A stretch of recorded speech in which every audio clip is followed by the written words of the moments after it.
From Interior Alaska's most trusted news source, this is the Fbx Evening News.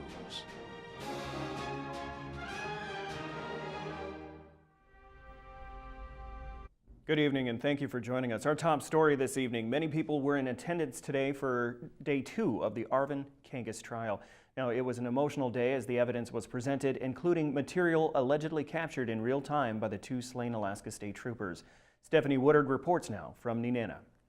Testimony continued today in the trial of Arvin Kangas, most of which concentrating on the actual tampering with physical evidence charges and a recording the prosecution says caught it all on tape.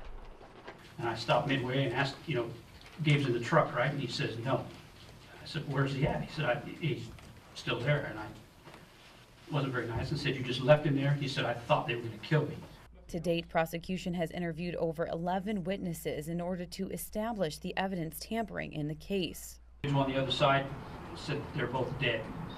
And I told that individual to not move, keep their hands above their head. The big thing I noticed was that Gabe's taser was out of its holster, and I think it was laying on the floor.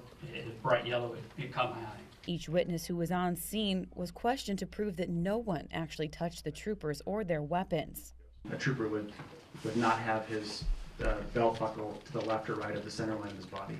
Did you disturb the bodies or handguns or firearms or weapons in any manner?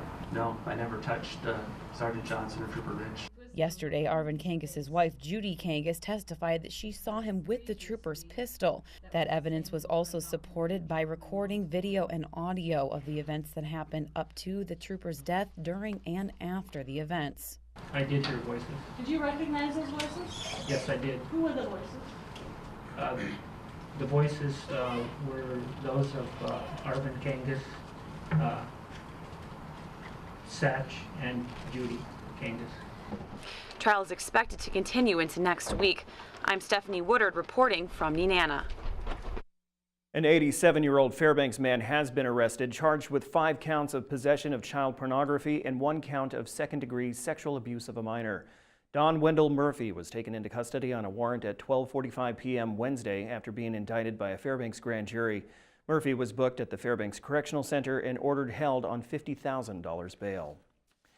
Well, power is back on at Fort Wainwright after it went out for nearly 8 hours yesterday, while the Golden Valley Electric Association had a coincidental outage of their own. The Fort Wainwright outage occurred at noon Thursday. Public facilities and stores were closed early and traffic lights stopped functioning on post. Parents were asked to pick their kids up from school because the restrooms were not operational. Hours later, another outage affected over 20,000 interior residents getting power from GVEA. The 2 outages were unrelated. The interior-wide outage happened because of a lightning strike on an intertie at Wasilla. Power from that disruption was back online within 30 minutes. The outage on post was finally fixed at 8 o'clock last evening. The folks at Doyon Utilities and our Public Works are researching the problem and trying to determine what caused an outage. They took a very small amount of power from us during this outage, probably to make sure that they could keep on what they felt was essential. And they could have taken more power from us, but they elected not to do that and to get their own system back online. Probably figured that their system would come back in fairly quickly. The Fairbanks North Star Borough Assembly ratified 3-year labor agreements with 2 unions representing borough employees at a special meeting last night. Under concessions in the contracts, members of the Borough Employees Association and Laborers Local 942 will get a pay increase between 3 and 4.5%, but will pay more for health care coverage. The new agreements become effective July 1st. Prior to that meeting, Fairbanks School District representatives presented to the Assembly Finance Committee a budget containing $11 million in cuts, with the potential for an additional $6 million on the chopping block. School Board member Wendy Dominique formally requested an additional $7 million be added to the more than $50 million local contribution in Mayor Luke Hopkins' budget proposal. Assemblywoman Diane Hutchison says the district needs to find a way to present more sustainable budgets. Let's say the Assembly gave you $7 million.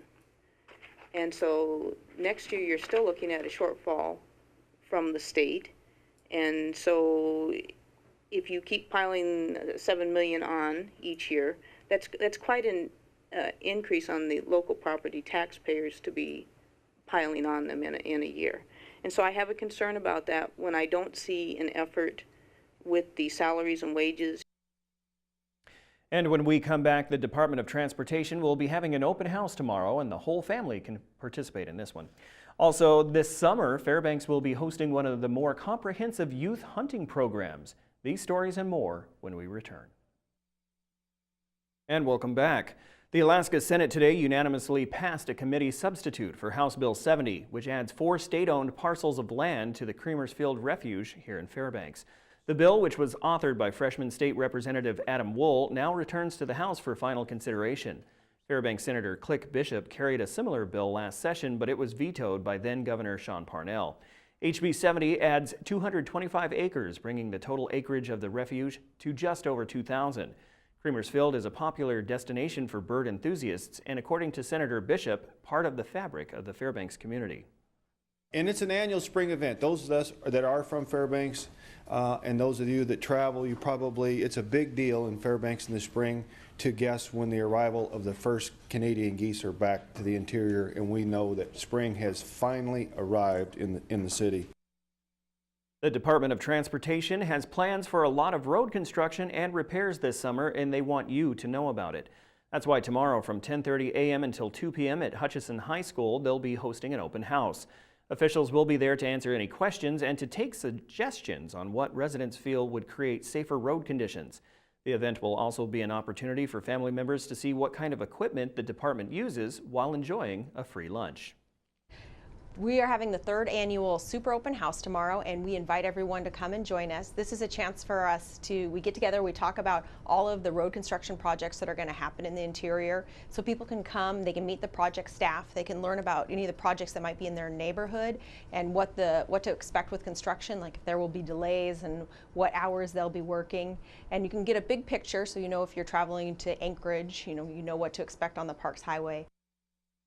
The University of Alaska Fairbanks School of Management is honoring its 39th Business Leader of the Year.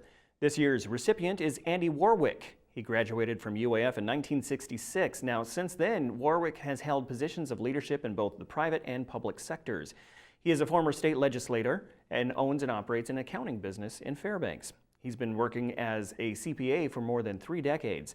The award recipient is chosen by the students, faculty, and board members from the School of Management. It honors local business people who demonstrate leadership and have a proven record of accomplishment in business and community involvement. UAF School of Management Director of Development Tammy Tragus McCook says the award is important to the business school because it provides students with professional role models. It's important to school management to have a Business Leader of the Year and to honor this tradition that's been going on for 39 years. Mainly because it shows our students the different faces of leadership. They're looking up to see what leaders look like and what their style of leadership is. The Youth Hunter Education Challenge is one of the most comprehensive youth hunting programs in North America, according to the NRA, and Alaska's statewide gathering is being held here in Fairbanks. Participants compete in events that test hunter safety and identification of wildlife. They'll also match strengths in the rifle and archery portion. The competition is in its 11th year, and registration online is open until June 1st. Director Cassie Pinkel says the slots fill up quickly. Only 40 participants will be accepted individually or in teams and must already have their basic Hunter Ed certification. Pinkel adds that equipment, ammo, and food are included in the $50 fee. She says this event provides a great opportunity for our youth. They're outside, they're building sportsmanship, they're meeting other people with the same kind of attitudes and attributes that they have. It helps them embrace the outdoors, learn a passion for life, and just really respect the great nature that we live in. Global conversation took place Wednesday at the University of Alaska Fairbanks campus. The UAF College of Liberal Arts Communication and Women's Center held the 5th Annual International Conference on Dispute Resolution. The theme of this year's conference was Intercultural Conflict Resolution. Dialogue focused on Indigenous knowledge and dispute and conflict resolution within Indigenous communities. The event was open to the public on an international scale through the use of teleconferencing. Keynote speaker, former South African Ambassador Raf Ganget, opened the first of the 3 consecutive sessions discussing alternative ways of handling justice. Teaching assistant Martin Vanderkroon says the event grows larger each year. It starts out with having relations. And relations are the fundament of a society of sorts, and this includes a dispute resolution society. It promotes healing within communities, but also facilitating solving problems.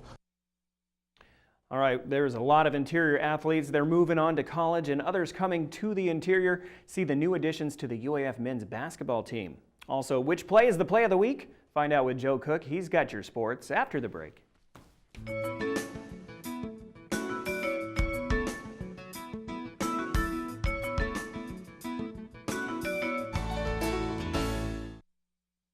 Welcome back, Interior Sports fans. Joe Cook here to get your weekend started off right with your Friday Sportscast. A slew of talented local kids have signed NLIs to continue their athletic careers at the next level. Now the UAF men's basketball team will also receive new talent for the upcoming 2015-2016 season. Yesterday, the men's team announced the signing of 3 transfer players. Jalen Dupree, Zach Peterson, and Bengali Kaba signed NLIs to join the Alaska Nanooks. Zach Peterson is coming from Edmonds Community College in Linwood, Washington. Peterson led Edmonds to a 27-6 record and an NWAAC title game berth while averaging 17 points and 10 rebounds. He was a first-team North Region pick. Dupree is a Bay Valley all-conference guard with 3.7 GPA. He averaged 10 points and 3 assists and 4 boards per game for Napa Valley College and Napa, California. Now, Kaba averaged 8 points and 4 rebounds for Tono Autumn Community College in Tucson, Arizona. It's the same school current Nanook guard Ruben Silvas transferred from.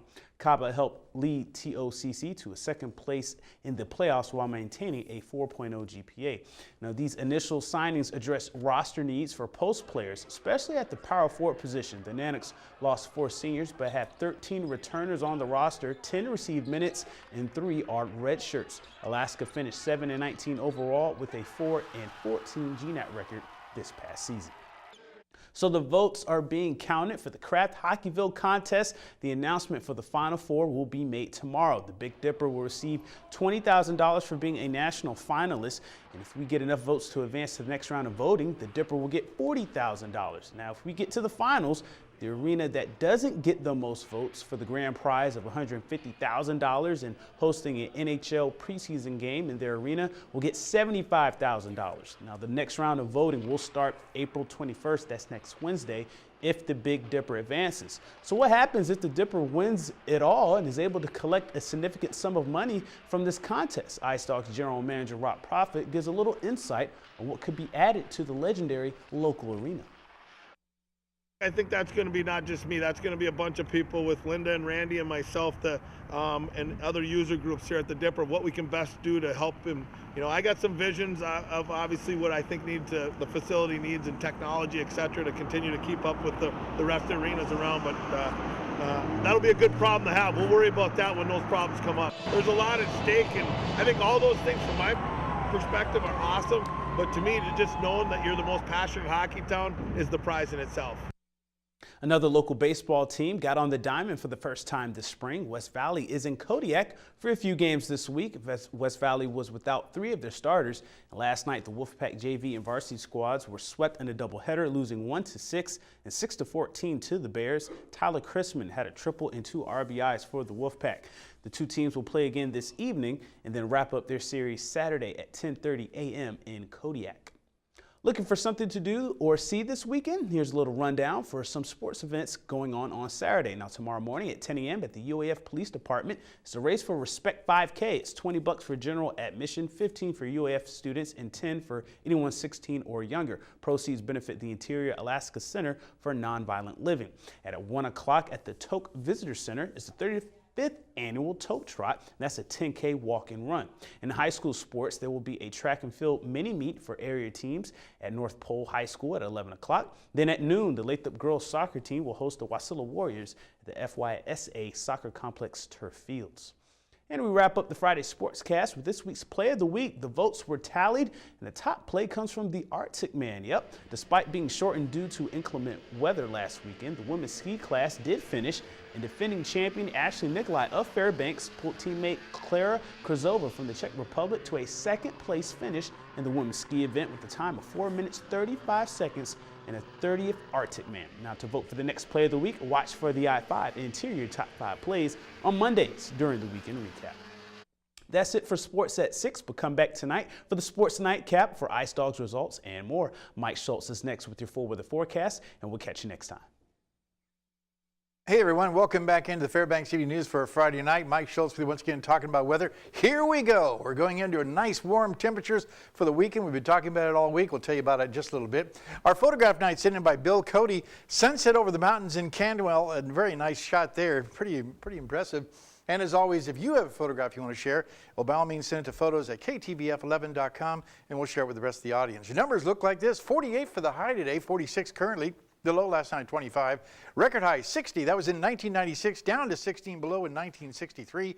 Sunrise and sunset over 15.5 hours of daylight, a gain of 7 minutes from yesterday. On our satellite and radar, another big blossom of moisture coming up from the south, but again, the Alaska Range are going to block it all out and just give us the strong southerly flow that's bringing the warm temperatures up. And speaking of a lot of moisture, you can see it on the satellite and radar, actually the radar here, moving across the Anchorage and to the south of us, but around us, just some scattered showers for the most part. The rest of the state looks like more rain once again falling across southeast Alaska around the Anchorage Bowl, looking at sunshine, scattered showers at Kodiak, cloudy skies at Cold Bay, up and down the west coast. It warmed up in Nome, 21 degrees, 4 degrees at Barrow, and Fort Yukon, 43.